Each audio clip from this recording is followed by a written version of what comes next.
que a tal da insulina realmente vai te matar? Será que eu e vários estudiosos que vimos criticando o uso desse hormônio por anos estávamos certos ou estávamos errados? Será que não houve um certo exagero aí sobre como a coisa funciona, alguma ignorância e que talvez atualmente existam meios de se trabalhar com esse hormônio de um modo seguro e que produza excelentes resultados? Essa série exclusiva aqui para os TPZaps é para a gente conversar sobre isso. Logo de cara, revisar um pensamento que é super importante, mas como eu pretendo que essa série seja muito completa, não posso deixar isso de fora. Mas é um pensamento, uma máxima que eu já venho conversando com vocês, falei disso na questão do zero carbo, venho falando aqui nos TPZaps, nossos corpos, nosso organismo, nosso DNA, não entende que nós temos comida ali no supermercado. Ele acha que a gente sempre vai caçar e que nem sempre vamos ter essa caça à disposição. Você pode sair para a caça e voltar com fome. Se você volta com fome e não conseguiu a caça, seu organismo precisa preservar calorias. Precisa preservar calorias, porque você pode precisar de energia para enfrentar novamente os perigos dessa caça ou defender a sua família ali na porta da caverna. Não tem jeito. Até hoje ele raciocina dessa maneira. Inclusive eu penso, tem aí uma teoria que eu estou formulando, que muitas dessas assumidades genéticas que nós vemos dentro do bodybuilding, atletas que têm uma facilidade, uma predisposição muito maior a não acumularem gordura e ganharem muita massa muscular, aumentarem seu peso com alguma facilidade, por algum motivo, por alguma razão, no DNA deles, eles já não têm essa barreira genética que a grande maioria das pessoas ainda tem. É como se a coisa relaxasse e eles aí pudessem trabalhar de outro modo. Tanto eu acredito nisso que, se num futuro não muito distante, nós, o ser humano, conseguir persistir na coisa de treinar, procurar atividade, não necessariamente musculação, mas qualquer atividade esportiva feita com cadência, com frequência, eu acredito que teremos pessoas desenvolvendo físicos, shapes de uma maneira, de uma facilidade, com uma rapidez que a gente não vê ainda nos dias de hoje. Mas isso é um papo para outro vídeo, isso é uma teoria que eu ainda estou formulando, mas quanto mais tempo passa, mais eu acredito nessa lógica e que eu tenho razão nisso. De qualquer maneira, estamos mais uma vez falando disso. Nosso organismo não quer ficar grandão, ele não entende isso, ele não entende por que você tem que ter 100 quilos, 90 quilos, 50 de braço, 5% de gordura. Ele não entende e ele não quer isso. Portanto, ele sempre vai trabalhar para que isso não aconteça. O que ele quer? Te transformar numa bateria de energia.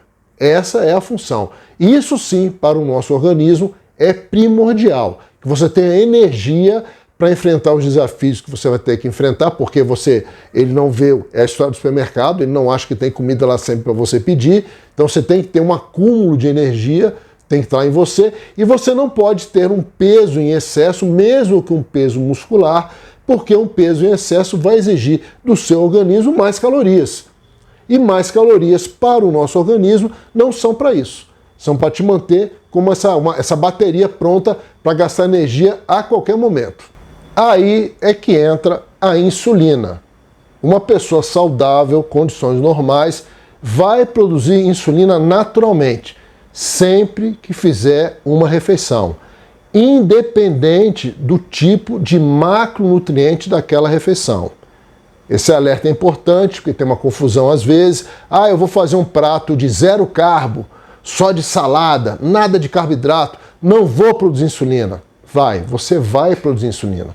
Você vai sempre produzir insulina quando fizer uma refeição. O que vai mudar é a quantidade de insulina e a velocidade de liberação dessa insulina no seu organismo. Mas você sempre vai precisar produzir insulina. É necessário.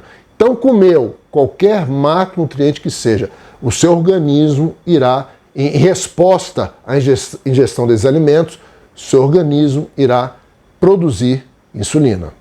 Já entendemos a questão de acúmulo calórico, acúmulo de calorias. Já sabemos que no momento que você faz a refeição, você vai produzir insulina. A insulina é a chave que vai trabalhar, fazer com que seu organismo gere energia, porque você comeu, você converte os alimentos, principalmente os carboidratos, em açúcar, em glicose, e a insulina vai pegar esse açúcar e fazer o quê? Vai reabastecer seus dois estoques de glicogênio. Os estoques de glicogênio hepático, o glicogênio que fica no fígado, os estoques de glicogênio muscular, como diz o nome, os que ficam no tecido muscular. São nossos dois tipos de depósito. A insulina faz isso. Você comeu, ela pega essa conversão toda, é a gliconeogênese, glico de açúcar, neogênese de novo nascimento ou renascimento, é quando você refaz o açúcar, refaz a glicose. A insulina vai transportar essa glicose para os seus depósitos de glicogênio, hepático e muscular. Dentro desse panorama, a pessoa normal, que está tudo funcionando bem, ela tem uma maior sensibilidade à insulina. Essa expressão significa que o organismo dela utiliza bem a insulina. A insulina cumpre, sem exageros, ao que ela é destinada. A pessoa ingeriu, a insulina vai fazer o transporte do açúcar, da glicose, vai estocar, vai encher a reserva de glicogênio hepático, vai encher reserva de glicogênio muscular e pronto. Não há uma sobra. Porque se houver uma sobra, essa sobra não for utilizada como energia em algum treino, por exemplo, o que é que acontece? Gordura acumulada. Mas a pessoa que tem uma boa sensibilidade à insulina, e quanto maior a sensibilidade à insulina, melhor esse quadro, ela consegue apenas estocar o glicogênio hepático, o muscular, e não gera excessos que serão convertidos depois em gordura acumulada. O oposto, a pessoa que tem menor sensibilidade à insulina ou quase nenhuma sensibilidade à insulina. O que acontece? É um desrompimento metabólico, um desequilíbrio, e o organismo dessa pessoa, o cérebro, todo o comando, não consegue entender que ela já tem o estoque de glicogênio dela reposto. Ela continua produzindo mais e mais insulina, que não vão mais para o glicogênio hepático, porque o estoque já lotou, não vão mais para o muscular, porque já lotou. Mas não está produzindo sem parar? O que é que vai acontecer? A pessoa não consegue utilizar aquele excesso como energia, porque ela às vezes não está treinando, ou se está treinando, às vezes até bem, não consegue, mesmo treinando com intensidade, o aporte de açúcar é muito grande, ela não consegue utilizar. O que é que vai acontecer? Gordura acumulada. E isso é um processo que não para. Está gerando, porque naquela pessoa, para o organismo daquela pessoa, ele está sempre precisando repor glicogênio, ainda que não esteja. Então o pâncreas, que é o órgão que produz insulina, fica ali. Insulina, insulina, insulina, açúcar, açúcar, açúcar. Ah, mas ele vai lá para o glicogênio, já estão os depósitos estão cheios, circula, acumula. Que você não consegue utilizar todo aquele açúcar. Vira gordura acumulada. Gordura acumulando em excesso. Você vai ter um problema com colesterol ruim, vai ter as placas, o colesterol, o LDL, colesterol ruim, vai ter um número maior de placas passando pela sua corrente sanguínea, candidato à hipertensão, candidato a infarto. E o que é que a gente sabe também? 2 hormônios importantes que são antagônicos. Se você está com esse tanto de insulina circulando, o que acontece com o seu hormônio de crescimento? O seu GH ele sobe, ele desce. Se a insulina subiu, seu GH caiu. Outro hormônio que não gosta de muita insulina circulando, testosterona. Se você tem um excesso de insulina, não adianta. Testosterona caiu. Hormônio importante para o seu treino, para te manter alerta. No momento de combate, de fuga, você está pronto, te manter ativo, que vai cair. A adrenalina. Se você tem insulina alta, sua adrenalina cai também. Por isso que a pessoa que tem muita gordura acumulada, que é proveniente do excesso de açúcar, é uma pessoa que tende a ser mais letárgica, mais lenta, mais cansada, se cansa, acha que eu vou treinar em jejum, vou morrer, eu fiquei fraco. Não, você não ficou fraco, é que você está passando por um desequilíbrio, porque seus depósitos de glicogênio que geram energia estão na tampa. Como é que você ficou fraco? Estão lotados. mas está gerando tanto açúcar fora dos locais para que ele é destinado, que você está desenvolvendo essa síndrome e com isso você perde, se acumula insulina demais, você tem muita insulina produzida pelo pâncreas, você perde a atividade de GH, testosterona e adrenalina, só para citar alguns. Esse é o primeiro problema grave desse quadro todo de resistência à insulina que acontece com as pessoas que têm menor sensibilidade ao hormônio. Não dá para a gente falar em insulina sem falar no diabetes. Temos 4 tipos. A LADA, perigosíssima doença autoimune. Diabetes gestacional. É muito comum que gestantes que venham de uma vida sedentária, que tenham uma dieta descontrolada, desenvolvam diabetes. Diabetes tipo 1, essa também a gente vê bastante, mas é uma diabetes que não tem muito como você solucionar sem ajuda médica. E hoje tem uma discussão da origem.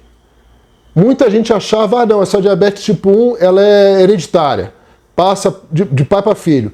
Mas aparecem casos, inclusive crianças, que têm diabetes tipo 1 e os pais não têm diabetes, os avós não têm diabetes. Como é que essa criança desenvolveu o diabetes tipo 1?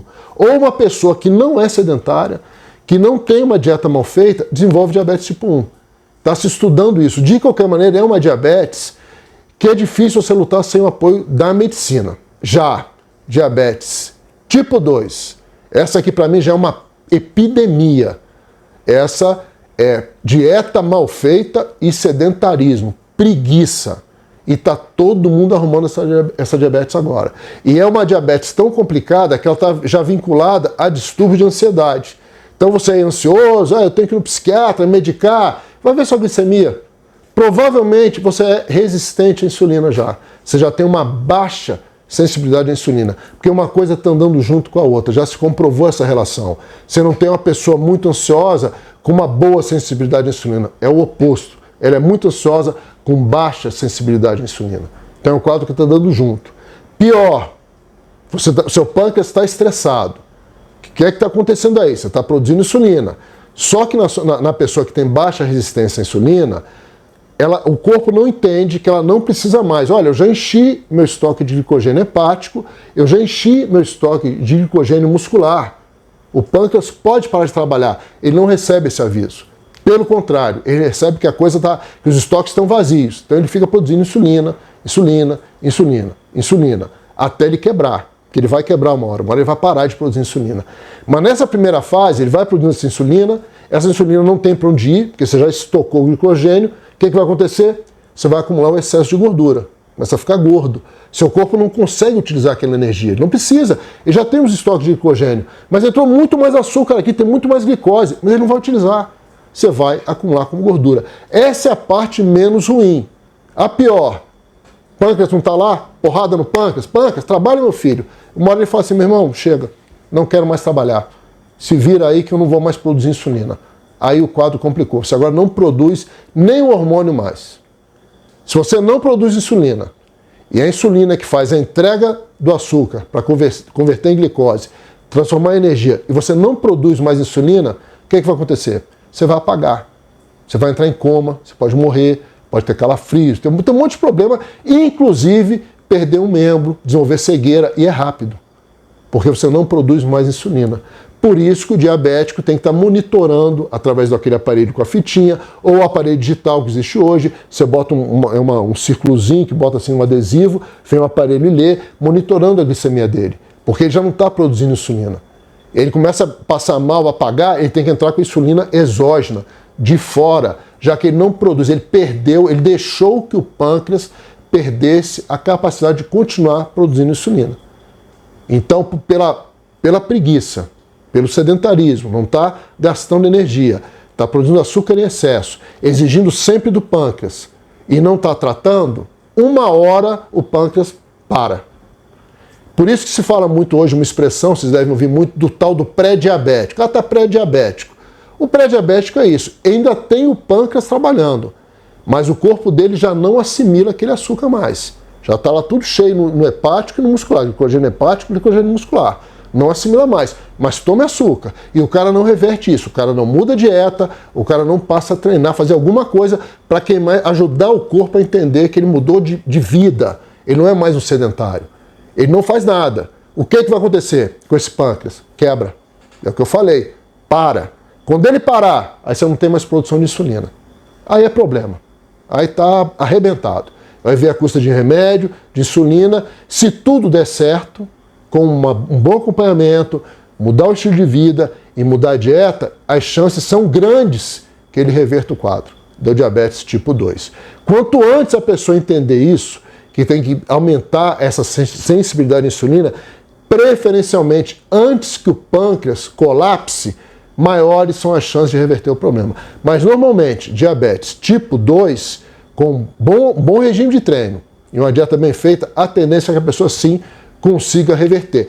Diabetes tipo 2, nós temos grandes chances de reverter sim com treino e dieta. E quanto antes você fizer isso, enquanto o seu pâncreas ainda está ali funcionando, melhor, mais rápido você vai ter esse processo resolvido. Então, cuidado com isso. Tem que fazer a sua dieta e tem que cuidar do seu treino para não arrumar esse diabetes tipo 2. Ficou fácil a gente entender. Precisamos produzir insulina. É um hormônio importante. Mas, como tudo, em excesso pode gerar uma série de problemas.